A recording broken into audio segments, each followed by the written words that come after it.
Puji Tuhan, selamat malam Bapak Saudara semuanya. Salam, selamat berjumpa kembali dalam online Discipleship Revival Total Ministry. Oke, malam hari ini Bapak Saudara kita masuk buku 11. Buku 11 ini akan membahas banyak tentang hal atau masalah keluarga, ya. Baik dari pernikahan, ya, jodoh ataupun perceraian, bagaimana memecahkan kasus-kasus dalam rumah tangga, ya. Nah, semua dengan kacamata Tuhan, ya, bagaimana Tuhan berperkara, ikut, ya, ambil bagian dalam setiap apa yang terjadi di dalam setiap kehidupan kita. Nah, saudara, bicara tentang keluarga, ya, kenapa buku 11 ini akan kita bahas tentang keluarga? Saudara, sebenarnya ketika Allah menciptakan manusia, ya, dalam Kejadian 1 ayat 26, 27, 28 kalau Bapak Saudara baca di situ, Allah itu berkata, marilah kita menjadikan manusia menurut rupa dan gambar kita. Ya, lalu dilanjutkan dengan kalimat begini. Maka dijadikanlah manusia itu laki-laki dan perempuan, lalu diberkati, ya, lalu disuruh untuk beranak pinak, beranak cucu, penuhilah bumi, itu targetnya. Nanti Anda cek, ya. Nah, jadi desain tujuan Allah ketika membuat manusia itu dibuatnya laki-laki dan perempuan, lalu diberkati, direstui, ya, diberkati untuk beranak cucu. Kalau ada laki perempuan lalu punya anak, itu namanya apa? Itu namanya keluarga, saudara. Ya, ada bapak, ada ibu, ada anak. Ya, nah. Ayat 26 sebelumnya, Tuhan itu berkata, marilah kita membuat manusia itu menurut rupa dan gambar kita. Sebenarnya ini bukan masalah wajahnya Tuhan, wajahnya Allah yang digambar di dalam manusia, bukan. Sebenarnya sebuah pola, ya, yang mau ditunjukkan kepada segala makhluk tentang keberadaan Allah. Keberadaan Allah yang mana? Ya, diciptakannya laki-laki dan perempuan, lalu diberkati supaya punya anak. Ternyata Allah itu sedang memberitahu kepada semua makhluk bahwa mereka adalah sebuah keluarga. Ya. Jadi keluarga itu adalah gambar dari apa yang terjadi di dalam Allah itu sendiri. Kalau orang-orang boleh membangun keluarga, sebenarnya mereka ini sedang menggambarkan tentang keluarga Allah yang ada di surga sana, yang digambarkan di bumi ini, sehingga setiap orang yang melihat, ya, keluarga-keluarga yang diberkati oleh Allah itu, mereka bisa melihat adanya Allah di dalam keluarga itu. Amin. Ya, saudara, sebuah keluarga, ya, bagaimana bisa terjadi? Nah, kan secara umum, kalau mereka tidak menikah lebih dahulu, lalu kumpul, itu disebut, ya, 7-Eleven atau kumpul kebo, you know. Itu, ya, bahasa Inggrisnya 7-Eleven, bahasa Indonesia kumpul kebo, nggak nyambung, ya. 7-Eleven sama kumpul kebo itu apa nyambung? Jadi orang bule nggak ngerti tuh kalau Anda ngomong itu apa kumpul kebo. Ya, saudara, harus disahkan, ya. Mereka harus dinikahkan. Puji Tuhan, berapa kali Tuhan izinkan saya untuk memberkati pernikahan, ya. Dan saya selalu memberikan arahan kepada beberapa orang yang kebetulan kami mentorin sebelum menikah, bahwa kalian ini punya tanggung jawab. Bukan sekedar memenuhi kebutuhan Anda karena, ya, harus menikah, ya, harus punya istri, harus punya suami. Ketika kalian menikah, tahukah Anda, itu selalu saya tekankan, ya, dalam pernikahanmu, ketika engkau membangun keluarga, orang-orang di sekitarmu itu mau melihat apakah mereka bisa melihat Allah di dalam keluargamu itu. Nah, oleh karena itu, ya, dalam keluarga ini, ya, mereka harus, saudara, ya, harus benar-benar diarahkan sedemikian teliti supaya ya mereka itu bisa punya persiapan-persiapannya. Nah, di buku 11 ini bab pertamanya kita akan membahas tentang pernikahan, ya, tentang pernikahan. Oke.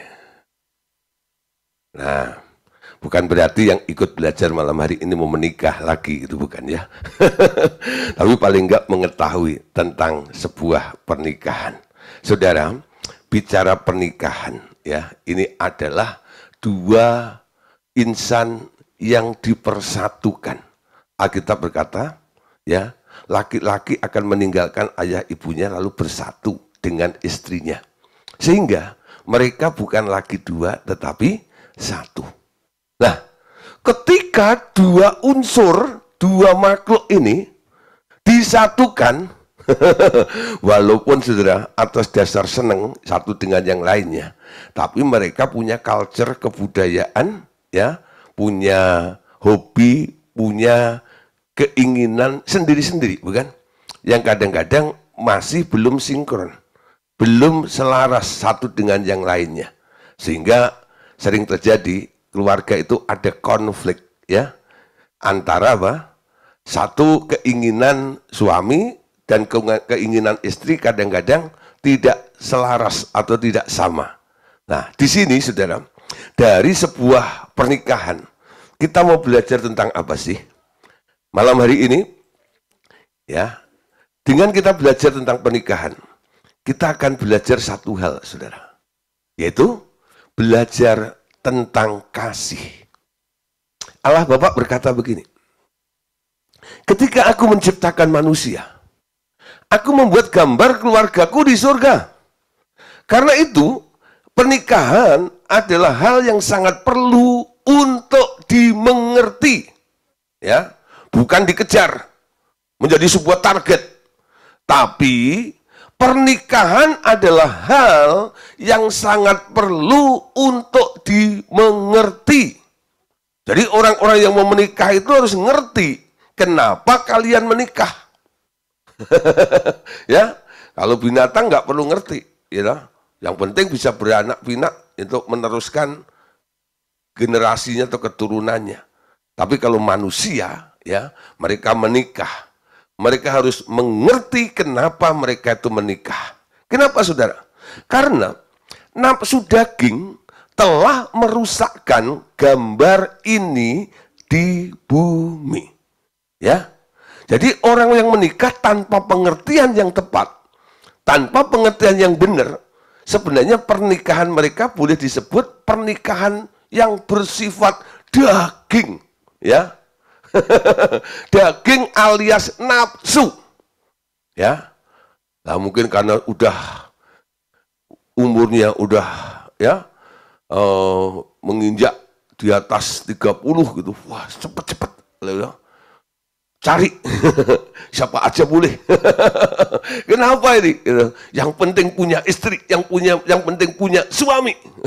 Saudara, ya. Nah, orang kalau sudah ngomong begitu, saudara, mereka kadang-kadang tidak mementingkan tentang pengertiannya kenapa mereka harus menikah. Yang penting mereka bisa menikmati nikmatnya perkawinan itu, ya. Kawin itu seperti apa? Nah, saudara, sekarang kita lihat ada orang menikah karena kebutuhan, tuh, ya, tanpa pengertian, karena butuh, ya. Nah, itu boleh dikatakan juga pernikahan daging atau pernikahan yang didasari oleh nafsu itu. Allah Bapa mengingatkan kita malam hari ini, saudara. Aku ingin semua manusia belajar mengerti pelajaran ini. Mereka dididik dalam keluarga di bumi agar siap untuk memasuki keluarga di surga. Engkau mengerti bahwa bumi adalah tempat mendidik manusia tentang segala sesuatu.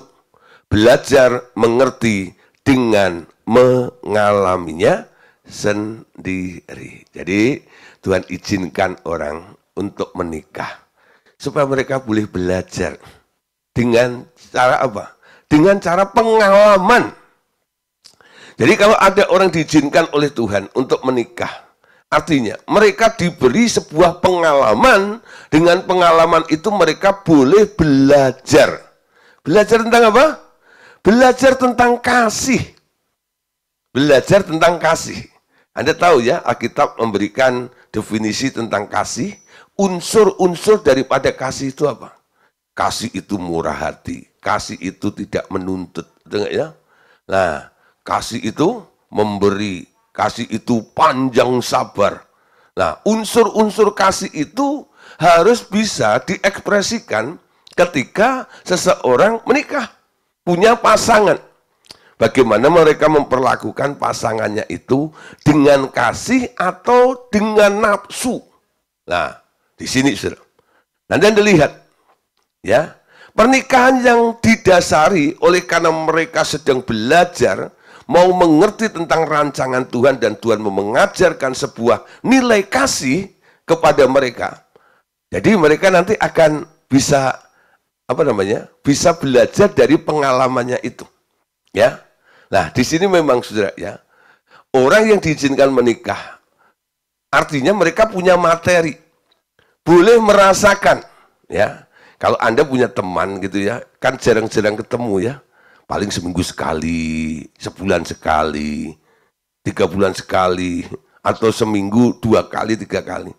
Itu pun hanya beberapa jam saja.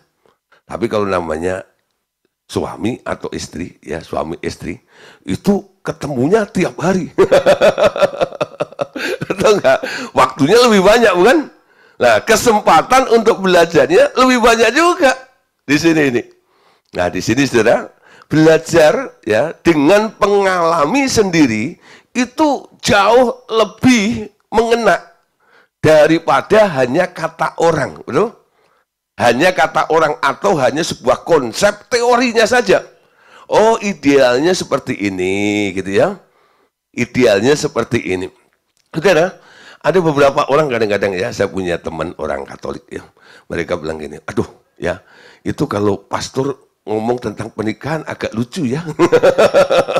Kenapa? Pastornya nggak nikah, saudara ya. Jadi mereka nggak tahu tentang konfliknya ya. Jadi apa yang khotbahkan atau yang diarahkan oleh pastornya itu atau romonya itu hanya sebatas idealismenya aja. Pelajarannya begini. Tapi kalau itu jemaatnya atau umatnya nanya, ya, Romo pernah nggak nikmati gitu? Romonya pasti geleng-geleng. Pasti nggak pernah kan? Nah, saudara, mungkin saudara lebih mengena ya kalau orang itu mengalami sendiri lalu dia share. Gini loh. Ya, kadang-kadang saya dalam konseling pranikah, saya kadang-kadang memberikan sebuah gambaran dari apa yang saya alami kepada beberapa orang yang sedang saya mentorin, persiapkan untuk menikah itu. Ya, menikah itu begini loh. Ya, Om mengalami seperti ini ya. Awalnya Om berpikir seperti ini, ternyata faktanya nggak seperti itu. Ya, nggak seperti apa yang kita bayangkan. Ya, tahu?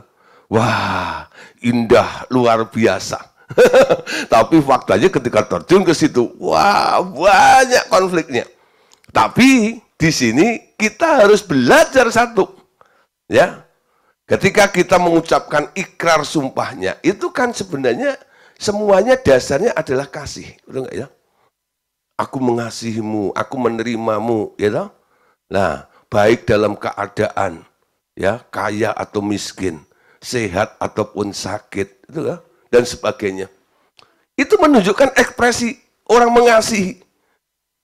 Orang mengasihi itu tidak dihambat atau tidak dipengaruhi oleh sikonnya. Situasi apapun juga, ini ikrarku. Aku mau tetap mengasihi. Nah di sini saudara, dengan pernikahan, Tuhan sedang mengajar kita. Baca ya, Yohanes pasal 6 ayat 45. Nah, ada tertulis dalam kitab nabi-nabi, mereka semua akan diajar oleh Allah. Setiap orang yang telah mendengar dan belajar dari Bapa datang kepadaku. Jadi semuanya akan belajar Ini Allah Bapa yang akan mengajar, lalu mereka akan datang kepada Tuhan Yesus untuk belajar itu. Ya, 1 Korintus 11 ayat 32. Nah, tetapi kalau kita menerima hukuman dari Tuhan, kita dididik supaya kita tidak akan dihukum bersama-sama dengan dunia. Kenapa kita harus belajar? Nah, supaya dalam pelajaran ini, dalam belajar itu, kita dididik. Ketika kita dididik, nah di sini untungnya adalah supaya kita tidak akan dihukum bersama-sama dengan dunia. Saudara, Anda nggak bisa bandingkan dengan kehidupan pernikahan atau keluarga orang-orang di luar Kristus. Ya, pernikahan Kristen disebut pernikahan kudus di hadapan Allah. Ya, nah bedanya di sini ini. Di sini Anda sedang menerima sebuah materi untuk belajar sesuatu. Dan Allah mau melihat nilainya. Seberapa kasih yang bisa Anda munculkan di situ ini. Nah, kalau Anda compare, Anda bandingkan dengan kondisi orang-orang di luar, lalu Anda berpikir, itu kan nggak apa-apa. Ya, beda, saudara. Ya, beda. Mereka sengaja oleh Tuhan tidak masuk dalam pendidikan itu, dan nanti pasti ada konsekuensinya. Nanti ada waktunya ketika mereka selesai, mereka akan menerima penghukumannya. Kita dididik supaya kita tidak dihukum bersama-sama dengan dunia ini. Amin. Nah, ini hal yang penting sekali ya. Jadi kita dididik supaya kita tidak dihukum bersama-sama dengan dunia itu. Yesaya pasal 2 ayat 23.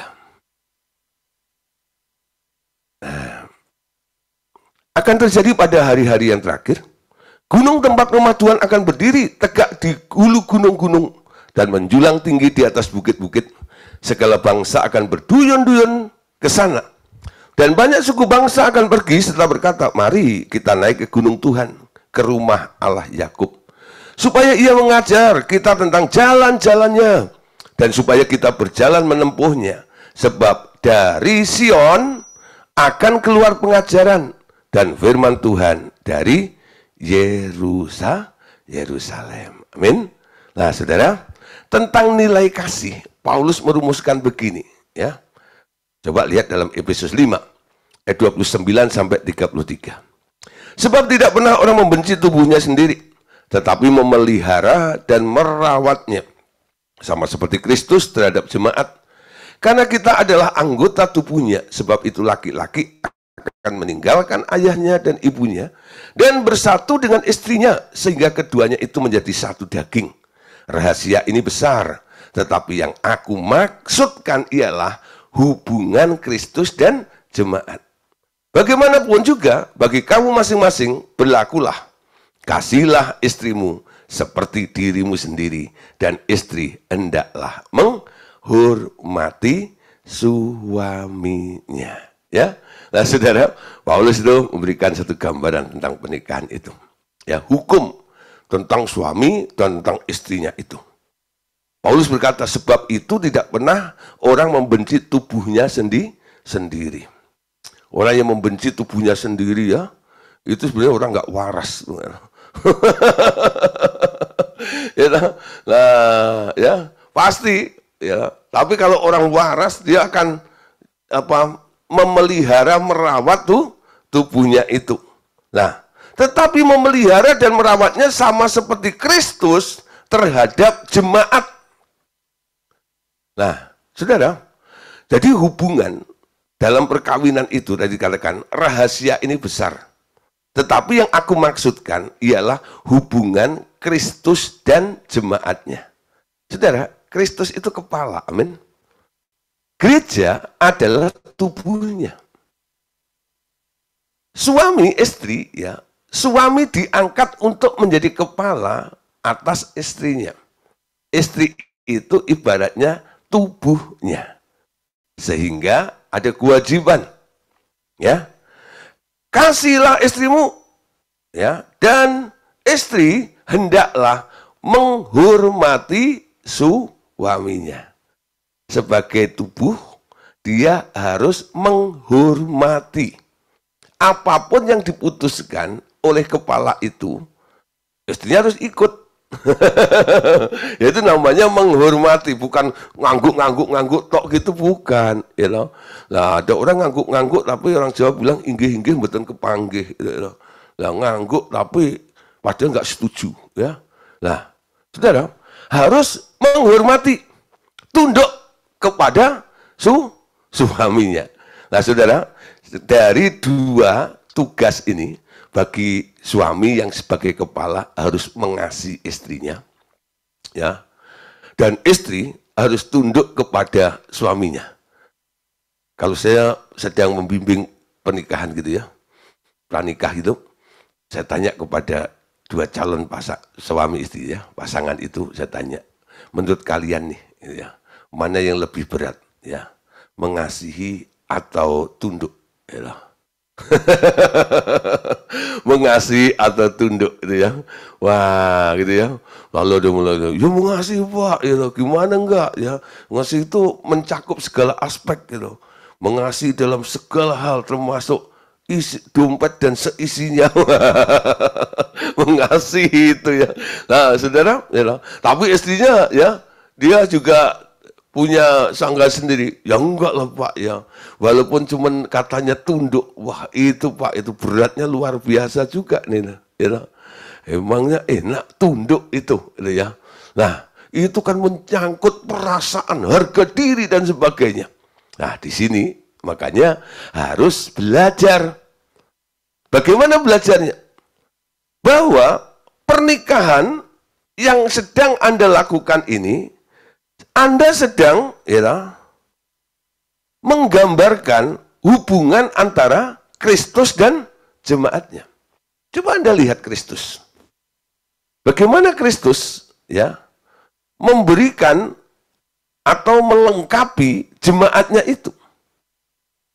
Tapi untuk jemaat mau tunduk kepada Kristus, nah coba. Yesus itu memberikan segalanya. Bahkan nyawanya untuk tubuhnya, untuk jemaatnya. Tapi jemaatnya saudara, untuk tunduk kepada Kristus, susahnya luar biasa. Itu survei membuktikan tuh saudara. Ya, ada seorang ibu, dia bilang gini Pak, ya saya sih mau tunduk aja Pak gitu ya. Suami saya kalau ngomong begini, ya, dia selalu pakai alasan. Tahu nggak? Saya ini kepala, ya. Kamu itu tubuh, anggota tubuhku, ya. Nah, kamu harus nunduk, ikut dong, maunya kepala. Tapi saudara, istrinya nggak kalah akal, saudara. Dia bilang gini, memang saya adalah anggota tubuh itu. Tapi perhatikan, kepala itu mau geleng atau ngangguk, itu kan tergantung lehernya ya. Tergantung lehernya katanya. Nah, tergantung lehernya. Leher itu kan anggota tubuhnya, jadi harus begitu ya. Nah, itu ngeyelnya luar biasa. Tapi sekarang kita lihat bahwa belajar untuk tunduk itu juga sebenarnya bisa kita lakukan dengan mudah kalau Anda melakukannya dengan dasar apa? Dengan dasar kasih. Yesus melakukan semuanya untuk gerejanya, dasarnya cuma satu. Karena dia mengasihi jemaatnya. Karena begitu besar kasih Bapa akan dunia ini, sehingga mengaruniakan anaknya yang tunggal, supaya barang siapa yang percaya kepadanya tidak binasa, melainkan beroleh hidup yang kekal. Idenya dimulai dari kasih. Makanya Bapak memberikan anaknya itu kepada dunia ini. Amin. Nah, bicara tentang kasih. Kasih itu memberi. Betul ya? Memberi itu sesuatu yang ditaruh. Ya. Sesuatu yang dilepas. Ada orang memberi, ya, dilepas kepalanya, dipegang ekornya. Itu enggak rela namanya. Barangnya Anda lepas, tapi selalu diungkit di belakangnya. Seolah-olah saudara, apa yang sudah Anda berikan itu, Anda masih punya hak atas benda itu. Kalau Anda berikan, artinya Anda sudah nggak punya hak lagi atas benda itu. Amin. Kan banyak orang ya, kadang-kadang, nih tak kasih nih ya. Nanti tetap dia ikutin tuh. Ya, barang itu kemana? Supaya apa? Labelnya dia masih nempel ada di situ. Ya, itu nggak memberi itu. Ya, itu memberikan kepala, tapi pegang ekornya terus. Ya. Yang menerima itu risihnya luar biasa, betul nggak ya? Karena apa? Dia nggak bisa menikmati dengan leluasa. Karena apa? Si pemberi itu selalu ngungkit-ngungkit. Tahu nggak? Dia punya karena aku kasih ya. Waktu memberi itu, Anda lepas hakmu. Seolah-olah Anda nggak pernah punya barang itu lagi. Nah, saudara, itu namanya, kalau istilah rohaninya, itu adalah dipersembahkan. Amin. Coba saudara, kalau Anda memberi persembahan di gereja. Nah, ketika duitmu Anda taruh di kantong kolektor gitu, itu jadi duitnya siapa? Ya duitnya gereja, betul ya? Duitnya gereja, bukan duitmu lagi. Itu jadi duitnya gereja, bukan duitmu lagi. Kenapa? Sudah Anda persembahkan. Anda nggak bisa ngomong ke orang lain, tahu nggak? Gitu. Itu duitku tuh, gitu. Nggak bisa. Ketika Anda masih ngomong seperti itu, artinya apa? Anda belum mempersembahkan, belum melepaskan itu. Dipersembahkan itu artinya kehilangan hak Anda, hak kepemilikan Anda atas benda yang awalnya adalah milik Anda. Amin. Orang menikah, ya, itu harus saling memberi, saling mengasihi. Untuk bisa melakukan semuanya ini, satu sama lain harus punya komitmen bersama-sama. Komitmen apa?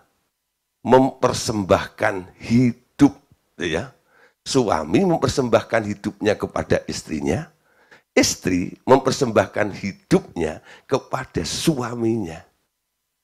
Sehingga suami menjadi miliknya istri, istri menjadi miliknya suami. Amin. Kalau nggak pernah dipersembahkan, tetap menjadi miliknya sendiri. Egonya gampang muncul. Tapi kalau udah dipersembahkan nanti beda, saudara. Ya, Anda sadar, aku nggak sebebas seperti dulu loh. Aku itu sudah menikah. Ya, segala sesuatu saya harus kasih tahu dulu suami saya. Minta izin pada suami saya, minta izin pada istri saya. Kenapa? Karena tubuhmu, hidupmu bukan milikmu lagi. Bukan milikmu sendiri lagi, tapi dimiliki oleh suami. Karena apa? Anda berkomitmen untuk apa? Saling mempersembahkan hidup ini. Amin. Oke, saudara, ya. Bicara pernikahan, bicara tentang hidup yang dipersembahkan. Allah Bapa berkata begini, ketika aku memberimu seorang istri, ya, ini pengalaman dari si penulis, ya, Pak Andreas yang menulis buku ini, saudara. Jadi nanti saya ceritakan sedikit, ya. Jadi Bapak berkata kepada Pak Andreas begini, saudara. Ketika aku memberimu seorang istri, engkau mengalami hal-hal yang luar biasa. Sampai tiba pada suatu saat engkau merasakan pernikahanmu menjadi sebuah beban. Ya. Jadi Anda nggak bisa nanya saya, Pak, bebannya seperti apa, ya. Ini ungkapan dari si penulis Pak Andreas, ya.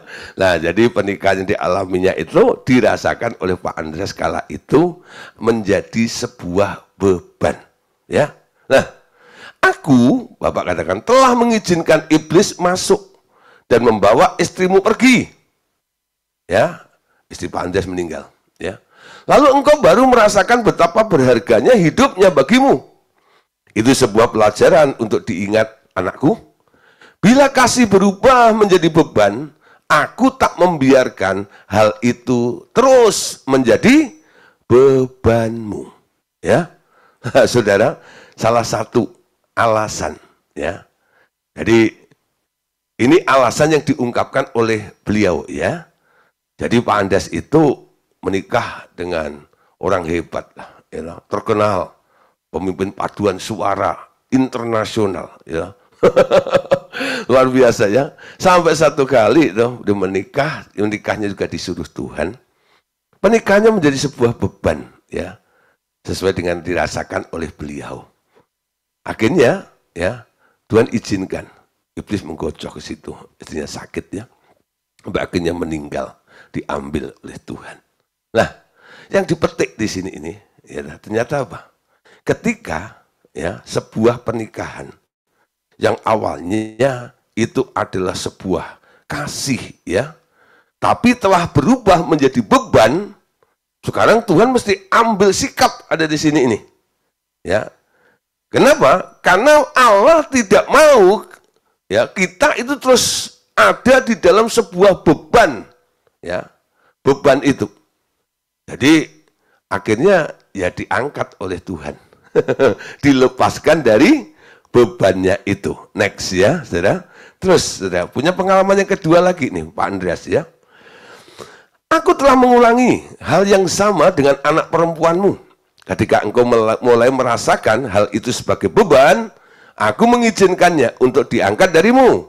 Aku mengasihimu anakku, tetapi aku tak ingin membebanimu. Ya, nah suatu kali Pak Andes itu mengangkat seorang anak ya, anak perempuan, namanya Stevie. Ya, tapi sudah lama-lama Pak Andes merasa jadi sebuah beban ya. Ya, menurut apa yang diceritakan oleh beliau dalam materi ini. Nah, ketika terjadi, dilihat oleh Allah, ini menjadi sebuah beban, Tuhan angkat. Alasannya apa? Aku mengasihimu anakku, tapi aku tak ingin membebanimu. Jadi apa yang Tuhan izinkan dalam kehidupan kita, kalau itu sudah menjadi beban, ya, membuat hidupmu terseok-seok, ya, sehingga enggak efektivitas ya apa yang Tuhan mau lakukan dalam kehidupan Anda itu ya banyak kendalanya. Karena apa? Apa yang harusnya Anda boleh belajar dan Anda bisa bertumbuh karena belajar itu, materi pelajaran itu jadi beban. Akhirnya Tuhan apa? Skip, angkat itu ya supaya apa? Tidak membebani. Nah, di sini ada penjelasan lagi. Dalam hal ini engkau memahami bahwa kasih tak bisa bercampur dengan beban. Sekali pernikahanmu menjadi beban, engkau akan dibebaskan daripadanya. Itu terjadi di dalam kehidupan yang kudus sesungguhnya, di mana aku dilibatkan di dalamnya. Engkau bertanya-tanya, mengapa keluarga yang lain tak mengalami seperti engkau?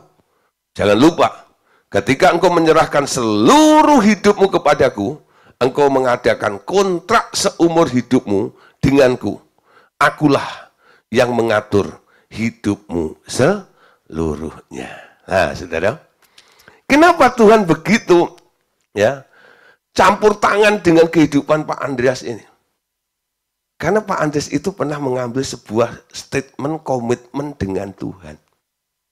Ya, awalnya beliau seorang dosen ITB, lalu mempersembahkan hidupnya sepenuh waktu untuk Tuhan. Ini nggak main-main, taken kontrak dengan Tuhan. Ya, banyak orang yang melayani sebagai hamba Tuhan, kadang-kadang nggak pernah ada komitmen seperti ini. Melayani Tuhan itu sebenarnya ada sebuah komitmennya ini.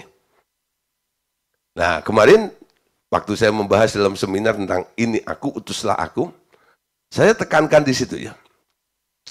Ketika merespon, itu bukan sekedar ya pokok iya aja lah gitu. Enggak bisa. Ketika kita mau ngomong iya, pikir dulu. Gitu ya. Anda sedang mengambil sebuah komitmen.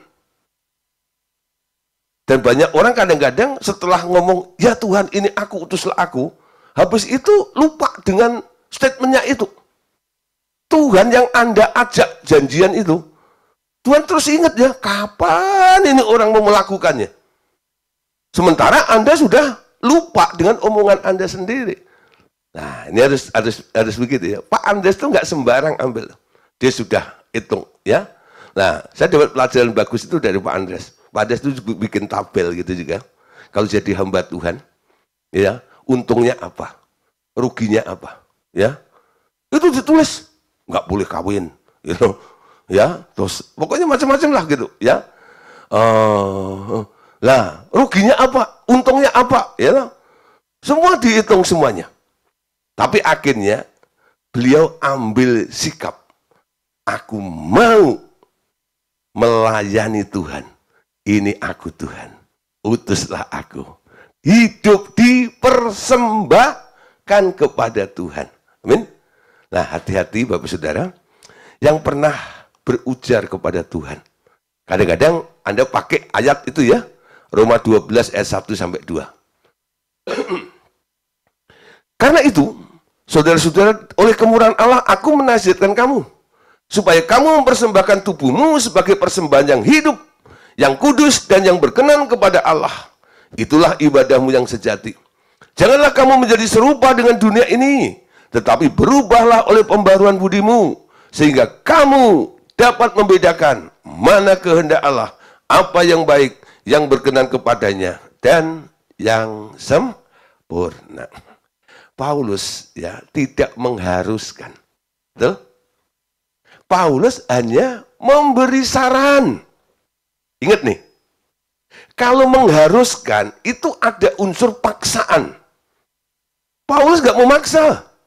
Bagi semua orang yang pernah mengalami kasihnya Tuhan, ditebus oleh Tuhan, Paulus bilang, demi kemurahan Allah, aku menasihatkan kamu, saudara-saudara, supaya kalau kamu mau, betul ya?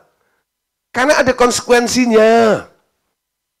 Kalau boleh, persembahkanlah tubuhmu sebagai persembahan yang hidup, yang kudus, dan berkenan kepada Allah. Sehingga kita bisa masuk dalam kehendak Allah itu loh. Membedakan mana yang baik, mana yang berkenan, dan mana yang sempurna itu. Amin. Jadi sebuah pernikahan itu kan ada komitmennya, betul? Di hadapan Tuhan. Aku berjanji, ya, ya, aku berjanji. Nah, saudara, Anda sedang berjanji di hadapan jemaat dan di hadapan Tuhan. Saya sering katakan dalam ikrar seperti ini, kalau boleh, nggak boleh nyontek ya. Kalau boleh dihafalkan. Saya kasih sebulan atau 2 bulan sebelumnya, hafalin ya. Kenapa harus dihafalin? Dengan Anda menghafal, itu paling nggak masuk ke otak Anda, betul ya? Karena sudah ada di otak Anda, itu mudah untuk mengingat dan untuk merenungkannya, amin. Tapi kalau dihafal, kalau Anda nyontek, ya, itu janji Anda dalam ikrar janji itu tidak ada di otak Anda, adanya di kertas contekan itu. Ketika kertasnya dibuang, janjinya hilang juga bersama kertas yang dibuang itu. Buru-buru ingat, buru-buru merenungkan, dan buru-buru melakukannya. Amin. Jadi saya bukan memberi beban kepada mereka. Itu sebuah trik. Ini harus Anda pahami. Anda tuh ngomong apa, betul? Nah, saudara. Jadi ketika mengucapkan ikrar seperti itu Anda harus sadar betul. Aku ini sedang mempersembahkan hidupku. Ya, mempersembahkan hidupku. Tadi saudara, kenapa Tuhan itu kok cawe-cawe dengan Pak Andreas itu, saudara? Ya, kenapa? Ya. Kenapa? Ya. Nah, kenapa Pak Andreas kok ya? Kenapa Tuhan itu kok cawe-cawe dengan Pak Andreas gitu ya? Saudara, karena kita tahu ya di sini bahwa ya Pak Andreas itu telah mengambil sebuah komitmen dengan Tuhan ya. Sehingga saudara, apa yang dia pernah katakan itu sama Tuhan dituntut. Nah, ketika itu sudah menjadi beban, akhirnya ada konsekuensi diangkat seperti itu tadi ya. Oke, saudara, satu ayat ya, 1 Korintus 6 ayat 19. Atau tidak tahukah kamu bahwa tubuh kamu semua adalah bait Roh Kudus yang tinggal di dalam kamu, Roh Kudus yang kamu peroleh dari Allah, dan bahwa kamu bukan milik kamu sendiri. Lah, miliknya siapa? Miliknya siapa? Miliknya Tuhan. Tubuh kita ketika kita persembahkan kepada Tuhan, sama Tuhan nggak disia-siakan. Dijadikan bait sucinya. Betul? Diisi dengan kehadiran Bapa, Tuhan Yesus, dan Roh Kudus di situ. Dan sekarang tubuhmu itu bukan milikmu lagi. Bukan milik kamu sendiri. Milik siapa? Milik Dia yang menerima persembahan Anda dulu. Jadi tubuhmu ini miliknya Tuhan. Amin. Mau gunakan tubuh ini, harusnya Anda izin Tuhan. Ya? Izin Tuhan ya. Nah, harusnya. Kenapa? Sejak Anda persembahkan, Anda kehilangan hak atas tubuh Anda. Amin. Oke. Mereka yang tidak menyerahkan hidupnya sepenuhnya kepadaku adalah di luar tanggung jawabku. Mereka boleh membenci dan melukai satu dengan yang lain. Aku tak melakukan apa-apa terhadap mereka, karena mereka memiliki hidup mereka sendiri. Nah, nanti kalau Anda lihat ya, kalau Tuhan itu ikut campur dalam kehidupan Anda, itu pasti ada alasannya. Ya, kenapa? Karena hidupmu sekarang bukan milikmu lagi, ya, tapi miliknya Tuhan. Amin. Nah, miliknya Tuhan, sehingga Dia punya hak atas hidup Anda, ya, punya hak atas hidup Anda itu. Nah, di sini, saudara, kita harus hati-hati, ya.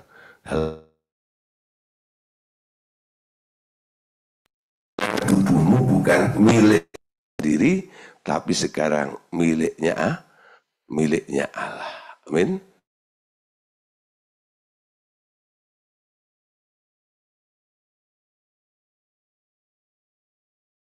Miliknya Allah. Nah, ya, telah menerima apa yang kita persembahkan kepadanya, dan sekarang Dia punya hak atas kehidupan kita. Kalau orang nggak pernah menyerahkan hidupnya sepenuhnya kepada Allah, semua yang terjadi dalam kehidupan mereka itu di luar tanggung jawabnya Tuhan. Nah, di luar tanggung jawabnya Tuhan. Satu hari, saudara, ada seseorang, ya, keluarga, suami istri datang. Lalu banyak masalah lah gitu. Terus dia bilang, kok Tuhan kok nggak ikut campur kelihatannya ya? Kok Tuhan kelihatannya diem gitu ya? Ketika orang itu ngomong seperti itu, saya diingatkan materi ini. Jangan-jangan nih, orang ini belum pernah mengambil komitmen dengan Tuhan. Lalu saya mulai nih, coba gini ya.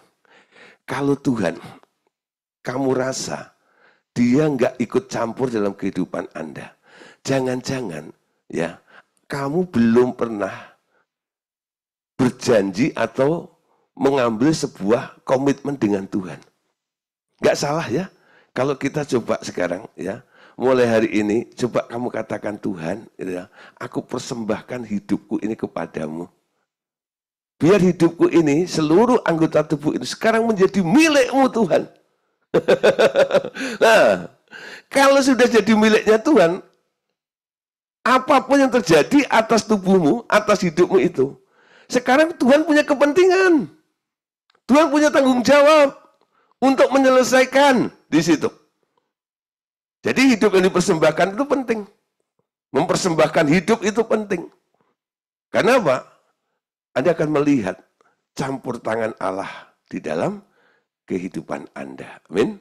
Nah, Tuhan katakan, aku adalah Tuhan yang memberi perhatian kepada orang-orang yang secara sah menjadi milikku. Hidup yang dipersembahkan kepadaku diatur oleh aturan-aturanku. Karena itu penting sekali mendengarkan aturan-aturanku dan memperhatikannya. Sungguh amat penting untuk mengajar telingamu mendengar suaraku. Sekali engkau menyerahkan hidupmu kepadaku. Ya, memang saudara, gak enaknya ada sih. Kalau hidupmu dipersembahkan kepada Tuhan, Anda harus ikut aturan mainnya Tuhan, bukan ya? Nggak bisa semau gue, ya. Anda nggak bisa bilang ini mata-mataku sendiri, ini mulut-mulutku sendiri, ini tangan-tanganku sendiri. Nggak bisa bilang begitu. Sekarang, Tuhan punya hak untuk apa? Mengatur hidup Anda. Amin. Tiap langkahku diatur oleh Tuhan. Dan tangan kasih-Nya lah diatur oleh Tuhan. Nah, saudara, sebuah komitmen, ya, itu menunjukkan sebuah keseriusan. Amin. Sebuah komitmen itu menunjukkan sebuah tekad bahwa Anda serius dengan Tuhan. Serius dengan pasangan Anda. Amin. Ya. Bila seseorang mempersembahkan hidupnya kepadaku, berarti ia mengadakan hubungan yang serius dengan aku. Engkau tak bisa menyerahkan seluruh hidupmu kepadaku hari ini lalu hidup ceroboh selebihnya. Harus ada hubungan yang hidup denganku, anakku. Hubungan ini berarti harus mau mendengar suaraku dengan cermat. Engkau memiliki hubungan yang serius dengan Allah yang hidup.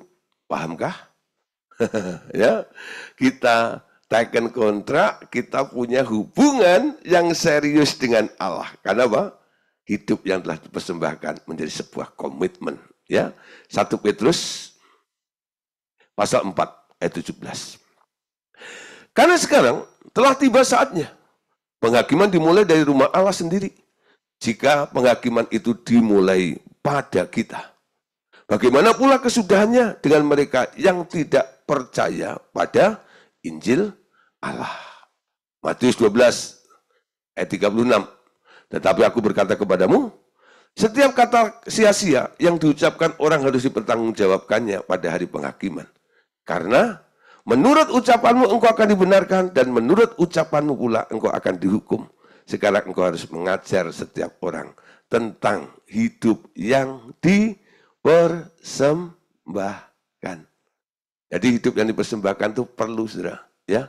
Kita ajarkan kepada semua orang, ya, sehingga banyak orang nanti akan belajar tentang hidup yang dipersembahkan ini, ya. Nah, ya.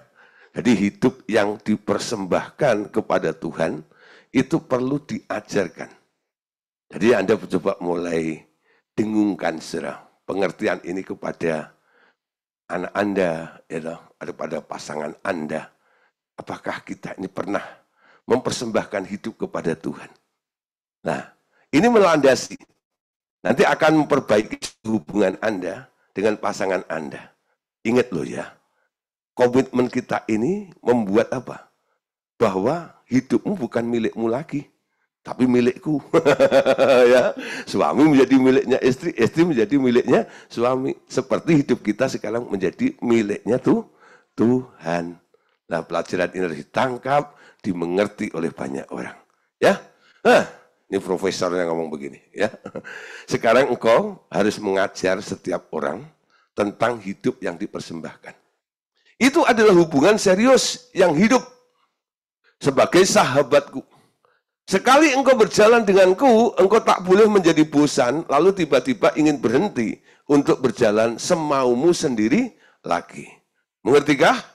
Sekarang engkau dapat menerangkan kepada orang lain dengan lebih baik arti dari, ya, sebuah hidup yang dipersembahkan. Nah, saudara, malam hari ini paling enggak kita sudah dapat 1 poin, ya, tentang Ya, relationship atau hubungan ini. Kenapa pernikahan itu identik dengan kalau Anda saudara ya, umpama nih ya, ada nih orang yang suka nyolong strum.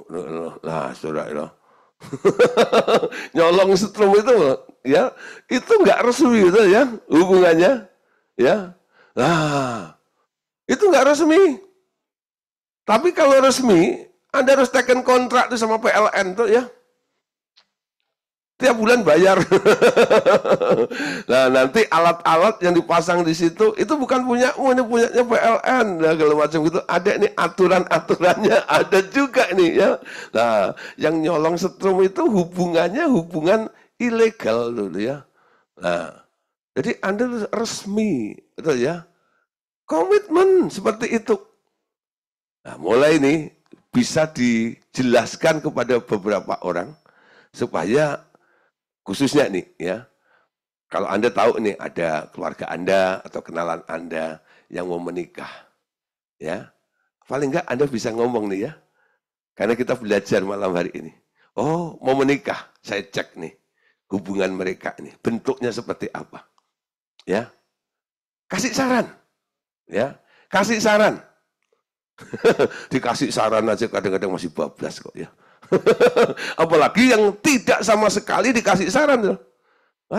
Ya, bisa hewes-hewes ya. Nah, saudara, jadi hidup yang dipersembahkan itu artinya sekarang Anda ada di dalam covenant, perjanjian Anda dengan Tuhan. Janjinya Tuhan apa? Janji Anda apa dengan Tuhan. Nah, sebaliknya, bagaimana dengan hidup di luar penyerahan kepada Dia? Pertanyaannya, dapatkah seseorang hidup di luar penyerahan diri kepada Tuhan? Tentu dapat. Dan itulah yang dilakukan oleh kebanyakan orang. Tetapi tak ada jaminan bahwa hidupnya menjadi berguna dan berarti bagi kerajaan surga. Ya, sebuah hubungan yang tidak didasari ya, dengan sebuah komitmen saling mempersembahkan segala macam bisa, sudah. Tapi kelanggengannya, ya, kondisinya itu mungkin sudah nggak seabadi yang ada di dalam sebuah komitmen seperti tadi itu. Berjanji, mengikat janji bersama-sama. Amin. Nah, terus di dalam penyerahan diri kepada Tuhan, ada persyaratan penting, yakni hidupmu harus selalu dipimpin oleh Roh. Bila terbuka celah, si iblis akan menyerang masuk dan membunuh Anda atau orang-orang yang Anda kasih lebih cepat. Kesadaran akan hal ini seringkali lambat datangnya dan baru percaya akan kenyataan ini setelah terjadi kerugian. Ya, nah ingat saudara ya, kita tahu pekerjaan daripada si iblis. Dia sedang jalan keliling, mencari, apa yang dicari? Orang-orang yang dapat ditelannya. Baca 1 Petrus 5 ayat 8. 1 Petrus 5 ayat 8.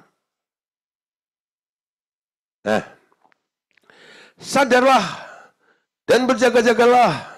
Ya, sadarlah dan berjaga-jagalah. Lawanmu si iblis berjalan keliling sama seperti singa yang mengaum-ngaum. Dapat mencari orang yang dapat ditelannya. Dan mencari orang yang dapat ditelannya. Saudara, kalau ada yang dapat ditelan, berarti ada yang tidak dapat ditelan. Loh? Siapa yang tidak dapat ditelan?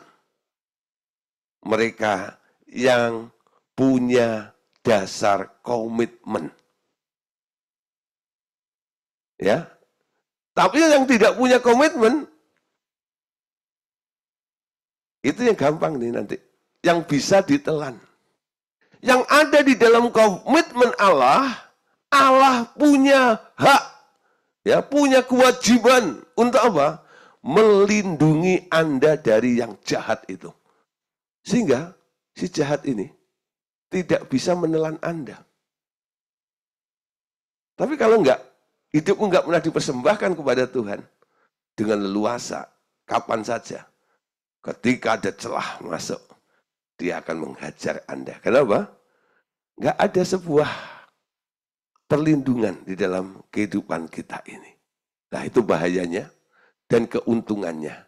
Kalau kita membangun sebuah komitmen dan yang tidak punya dasar sama sekali. Tadi ya. Nah, saudara, ayat terakhir malam hari ini, Yohanes 6, 66 sampai 69. Mulai saat itu, banyak murid-muridnya mengundurkan diri dan tidak lagi mengikuti dia. Lalu kata Yesus kepada ke-12 muridnya, apakah kamu tidak mau pergi juga? Jawab Simon Petrus kepadanya, Tuhan, kepada siapakah kami akan pergi? Engkau memiliki perkataan yang hidup, yang kekal. Dan kami telah percaya dan tahu bahwa Engkaulah yang kudus dari Allah. Ya, tidak mau pergi. Anda tahu saudara konteks ini? Yohanes pasal 6 itu Yesus bicara tentang roti. Ya, akulah roti yang turun dari surga. Ya, akulah roti yang turun dari surga. Ya, nah, ketika Tuhan bilang tentang roti itu, ya, lalu salah satunya Tuhan bilang begini, jikalau kamu tidak makan dagingku, ya, makan roti itu, ya, jadi Yesus menyamakan dirinya dengan makanan. Lalu dia bilang, kalau kamu nggak makan aku, ya, nggak makan dagingku dan minum darahku, lah, disitulah murid-muridnya semua kaget. Orang-orang yang mendengar itu pada kabur pulang semuanya. Ketika tinggal 12 murid itu, murid-muridnya mencoba mengklarifikasi. Guru, kenapa tadi ngomong seperti itu? Sehingga semua orang pergi. Tadi lupa belum ditarik kolektor lagi. Udah telanjur pergi ini gimana? Gitu ya. Catering itu siapa yang bayar ini? Aduh, gitu ya. Nah, ya kalau panitia bikin acara itu kadang-kadang seperti itu ya. Ngarepin gitu ya, apa? Hasil dari kolektor gitu. Gitu. Belum dari kolektor pada pulang. Ini bayarnya gimana gitu ya. Nah, lalu apa? Tuhan Yesus bilang gini ya, kepada murid-muridnya itu, ya, kamu tidak pergi juga, ya, kamu tidak pergi juga, ya. Jadi ketika murid-muridnya gusar itu, dia bilang, kamu nggak pergi juga. Ya. Petrus, dia bilang gini, pergi kemana? Apakah kamu tidak mau pergi juga? Ya, no? Saya mau pergi kemana? Nah, saudara, kenapa Petrus bertahan seperti itu? Tetap bersama dengan Yesus seperti itu. Karena sebuah komitmen. Beda dengan orang-orang banyak. Ya, ke-12 rasul itu beda, saudara. Dengan murid-murid kebanyakan itu. Kenapa? Mereka telah terikat, saudara, dengan sebuah perjanjian. Mereka mempersembahkan hidupnya dan Tuhan itu bagi dia itu segala-galanya gitu loh. Ya. Sehingga dia tidak undur dengan keadaan apapun juga, ya. Nah, saudara, dari sini kita bisa melihat banyak hal ya. Bagaimana Tuhan itu sedang mengarahkan kita, ya, supaya kita ini sebagai anak-anak Allah itu ngerti ya bahwa Tuhan itu memang maunya seperti itu. Nah, saudara, satu poin lagi deh, ya, tidak ada waktu. Ya. Menikah, ya, itu adalah anugerah. Nah, mengapa setiap orang setelah mencapai usia tertentu selalu merasa terdorong untuk menikah? Nah, itu bukti bahwa setiap orang hidup di bawah program yang telah kutentukan agar mereka memenuhi seluruh bumi. Ada sesuatu yang mengatur hidup mereka. Mereka di bawah kontrol surga. Mereka beranak cucu dan mengembang ke seluruh bumi. Namun, ada beberapa orang yang tak mampu mencari teman hidup sendiri dan jatuh ke dalam stres yang berat. Lalu berpikir bahwa aku telah meninggalkan dan menolak mereka. Kepada beberapa orang, Aku memberi mereka mengalami menikah lebih dari satu perempuan. Sedang kepada yang lain seorang pun tak mereka dapat.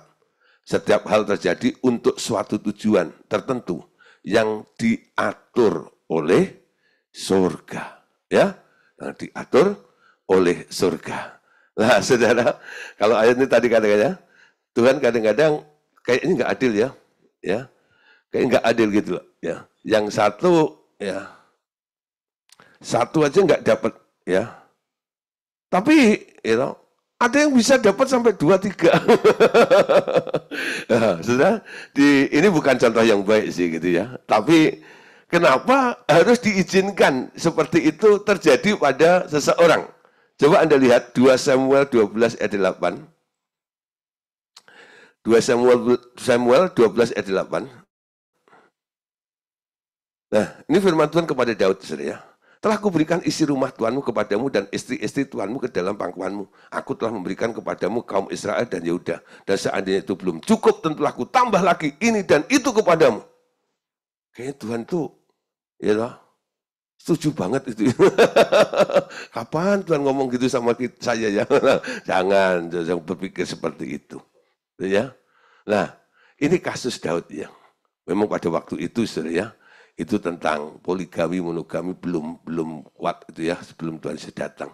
Ya, mereka masih memenuhi satu hukum. Hukumnya apa?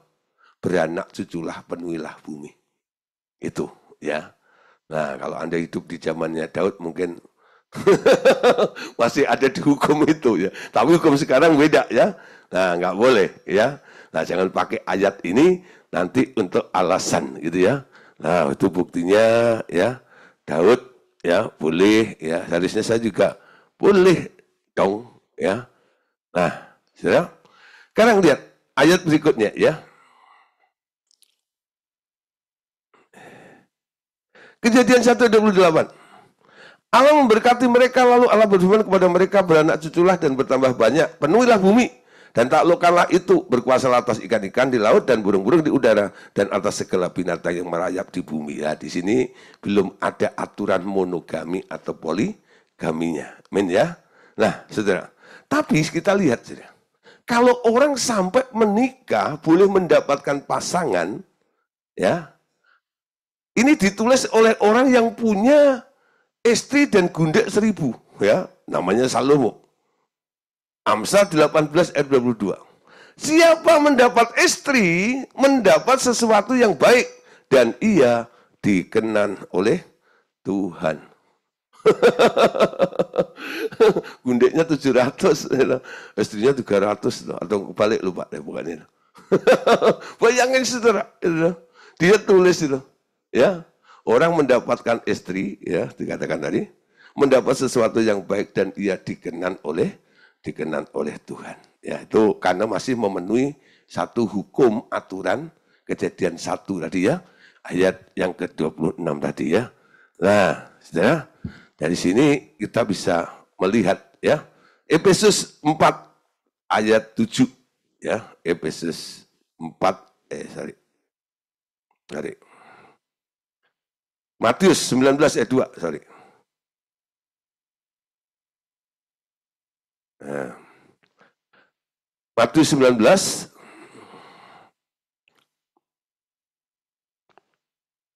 ya. Matius 19 ayat 12. Ada orang yang tidak dapat kawin karena ia memang lahir demikian dari rahim ibunya. Dan ada orang yang dijadikan demikian oleh orang lain. Dan ada orang yang membuat dirinya demikian karena kemauannya sendiri, oleh karena kerajaan surga. Siapa dapat mengerti, hendaklah ia mengerti. Ya, nah, saudara, Paulus, ada orang yang tidak dapat kawin karena ia memang lahir dari rahim ibunya seperti itu. Ya, tapi ada juga yang dijadikan oleh orang lain. Ya, sakit hati, pahit hati sampai akhirnya, daripada ini ya luka lagi, akhirnya nggak usah nikah. Ya, dia ambil kesimpulan seperti itu, kemauannya sendiri. Ya, ada juga dia yang nggak menikah karena mengambil kesimpulan atau keputusan ini, dia mau hidup lebih banyak untuk menguntungkan kerajaan surga.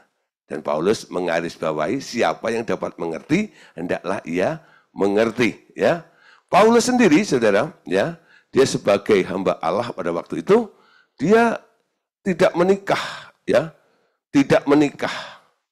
Dan dia bilang, kawin itu baik, tidak kawin itu lebih baik, kata Paulus. Ya, kenapa? Karena dia bicara tentang efisiensi hidup. Berhubung waktu yang singkat ini, Paulus mengambil kesimpulan, aku nggak akan kawin. Kenapa? Aku mau hidup untuk Tuhan. Untuk apa? Bekerja bagi kerajaan surga. Ya, nah itu keputusan yang diambil oleh Paulus. Banyak alasan yang lain juga kenapa orang nggak menikah. Ya, tapi alasan Paulus karena apa? Efisiensi. Aku mau hidup untuk kerajaan surga. Ya, Efesus 4 ayat yang ke-7.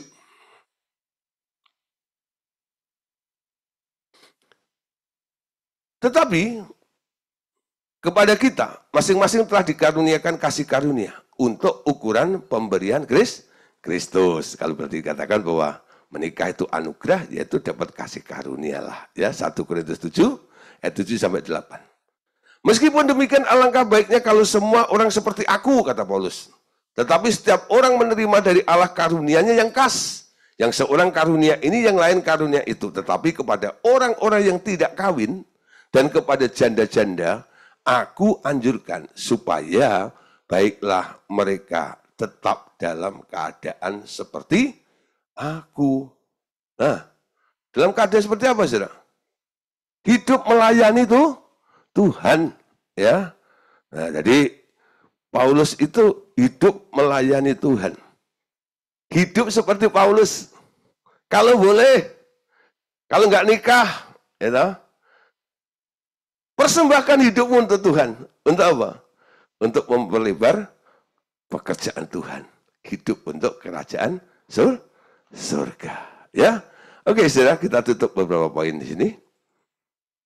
Bila aku memberi kesempatan mereka menikah, itu merupakan anugerah bagi mereka sebenarnya. Mereka yang tidak dapat mendapat anugerah itu seringkali menjadi marah kepadaku karena mereka menghendaki seorang teman hidup. Itu karena mereka tak memahami maksud dan tujuanku dalam hidup mereka. Hati mereka menjadi pahit karena tak dapat menerima kenyataan itu. Oke, Bapak Saudara, kita sambung besok lagi ya. Nah, besok kita akan melihat bagaimana program pendidikan kasih dalam pernikahan itu akan kita bahas secara detail lagi. Oke, Tuhan Yesus memberkati kita semuanya. Amin.